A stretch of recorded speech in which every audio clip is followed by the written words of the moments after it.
Hello everyone, welcome to education arena 2020। जैसा आप सभी को पता है, नई शिक्षा नीति 2020 आ चुकी है। जी हाँ, न्यू एजुकेशन पॉलिसी 2020 आ चुकी है। आज हम उसके महत्वपूर्ण पॉइंट्स पे बात करेंगे। तो before we begin, do subscribe our YouTube channel education arena 2020 and don't forget to hit the bell icon. चलिए बात करते हैं महत्वपूर्ण पॉइंट्स पे। पहला पॉइंट्स है, नई शिक्षा नीति 2020 में शिक्षा पर सकल घरेलू उत्पाद का 6% खर्च किया जाएगा, जो कि अभी 4.43% है। नई शिक्षा नीति 2020 न्यू एजुकेशन पॉलिसी 2020 में जीडीपी का 6% खर्च किया जाएगा, जो अभी 4.43% है। दूसरा पॉइंट है, अब 5वीं कक्षा तक की शिक्षा मातृभाषा में होगी। अब कक्षा 5वीं तक की शिक्षा मातृभाषा में होगी। अगला पॉइंट होगा, मानव संसाधन विकास मंत्रालय का नाम बदलकर शिक्षा मंत्रालय कर दिया गया है। अतः रमेश पोखरियाल निशंक अब देश के शिक्षा मंत्री कहलाएंगे। लॉ और मेडिकल एजुकेशन को छोड़कर समस्त उच्च शिक्षा के लिए एकल निकाय के रूप में भारत उच्च शिक्षा आयोग HECI का गठन किया जाएगा। अर्थात उच्च शिक्षा के लिए एक सिंगल रेगुलेटर रहेगा। उच्च शिक्षा में 3.5 करोड़ नई सीटें जोड़ी जाएंगी। 3.5 करोड़ नई सीटें जोड़ी जाएंगी उच्च शिक्षा के अंतर्गत। 5वां पॉइंट है, 6ठी क्लास में वोकेशनल कोर्स शुरू किए जाएंगे। इसके लिए इच्छुक छात्रों को 6वीं क्लास के बाद से ही इंटर्नशिप कराई जाएगी।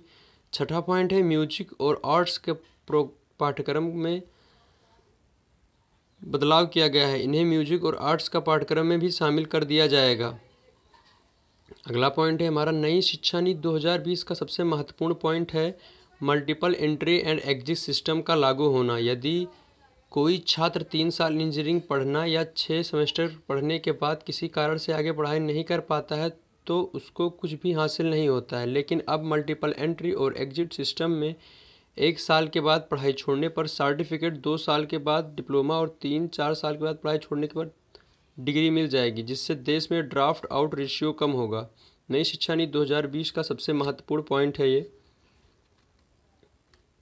अगला पॉइंट है हमारा, ई पाठ्यक्रम को बढ़ावा देने के लिए राष्ट्रीय शैक्षिक टेक्नोलॉजी फोरम NETF बनाया जा रहा है, जिसके लिए वर्चुअल लैब विकसित की जा रही है। ई पाठ्यक्रम को बढ़ावा देने के लिए NETF बनाया जा रहा है, नेशनल राष्ट्रीय शैक्षिक technology forum, national education technology forum NETF बनाया जा रहा है, जिसके लिए वर्चुअल लैब विकसित की जा रही हैं। 9वां पॉइंट है हमारा, वर्ष 2030 तक उच्च शिक्षा में फीसद सकल नामांकन अनुपात GER ग्रॉस इनरोलमेंट रेशियो 50% पहुंचाने का लक्ष्य है, जो कि वर्ष 2018 में 26.3% है।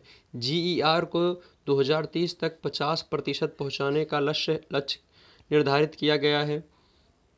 अगला पॉइंट है हमारा, अगर कोई छात्र किसी कोर्स बीच में छोड़कर दूसरे कोर्स में एडमिशन लेना चाहता है तो पहले कोर्स से एक निश्चित समय तक का ब्रेक भी ले सकता है और दूसरा कोर्स ज्वाइन कर सकता है, और इससे पूरा करने के बाद फिर से वह पहले कोर्स को जारी रख सकता है। अगर कोई भी छात्र चाहे तो वह बीच में ही किसी कोर्स को छोड़ सकता है और दूसरे कोर्स में एडमिशन ले सकता है।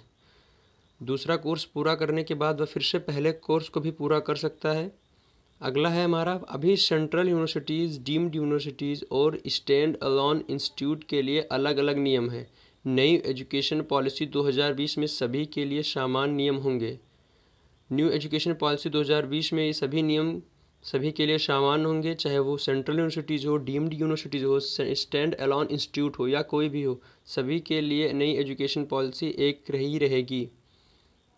अगला है, देश में शोध और अनुसंधान को बढ़ावा देने के लिए अमेरिका के NSF नेशनल साइंस फाउंडेशन की तर्ज पर एक शीर्ष निकाय के रूप में नेशनल रिसर्च फाउंडेशन NRF की स्थापना की जाएगी। NRF की स्थापना का मुख्य उद्देश्य विश्वविद्यालय के माध्यम से शोध की संस्कृति को बढ़ावा देना होगा। यह स्वतंत्र रूप से सरकार द्वारा एक बोर्ड ऑफ गवर्नर्स द्वारा शासित होगा और बड़े प्रोजेक्ट को फाइनेंसिंग करेगा।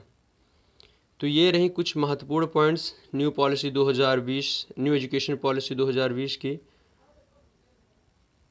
उम्मीद करते हैं इस पॉलिसी से हमारे एजुकेशन सिस्टम का बेहतरीकरण हो पाएगा। धन्यवाद।